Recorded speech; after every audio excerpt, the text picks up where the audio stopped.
SC వర్గీకరణకు మద్దతు ఇవ్వాలని కాంగ్రెస్ బీజేపీ నేతల్ని కలిశారు. ఎంఆర్పీఎస్ అధ్యక్షుడు మందకృష్ణ మాదిగ ఈ నెల 19 నుంచి ఎస్సీ వర్గీకరణ కోసం ఢిల్లీలో దీక్ష చేయనున్నట్లు తెలిపారు. వర్గీకరణ బిల్లు పార్లమెంట్లో ప్రవేశపెట్టేలా ఒత్తిడి తేవాలని పీసీసీ చీఫ్ ఉత్తమ్ను కోరినట్టు చెప్పారు. వర్గీకరణ కోసం ఎంఆర్పీఎస్ చేసే దీక్షకు మద్దతు తెలిపారు బీజేపీ రాష్ట్ర అధ్యక్షుడు లక్ష్మణ్. వర్గీకరణ కోసం ప్రధాని మోడీ జాతీయ అధ్యక్షుడు అమిత్ షాను కలుస్తానన్నారు లక్ష్మణ్.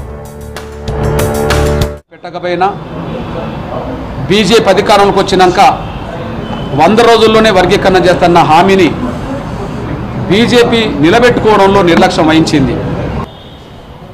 కేంద్ర ప్రభుత్వంతో తేల్చుకోవడానికే ఈ నెల 19 నుంచి మొదలుకొంటే పార్లమెంటు సమావేశాలు జరిగే చివరి రోజైన ఆగస్టు 12 వరకు 25 రోజుల పాటు ఢిల్లీలో ఉద్యమ కార్యాచరణ తీసుకోబోతున్నాం.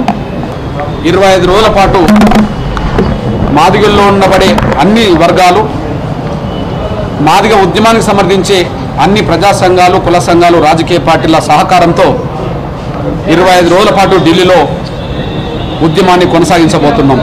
మరి ఈరోజు కాంగ్రెస్ పార్టీగా మేమేం డిమాండ్ చేస్తున్నామంటే,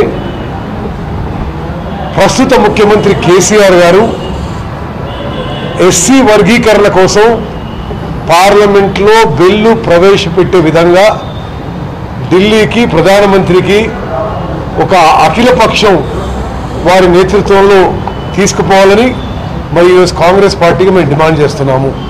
కేంద్రమే నిర్ణయం తీసుకోవాలని చెప్పి ఆ తీర్పు రావడం వల్ల ఎస్సీలో ఉన్నటువంటి మాదిగ కులాలకు వారి యొక్క న్యాయమైనటువంటి హక్కును అమలు చేయడానికి ఒక దీర్ఘకాల పోరాటము, కార్యాచరణ ప్రణాళికతో ముందుకు పోతున్న విషయాన్ని మనం గమనిస్తాం.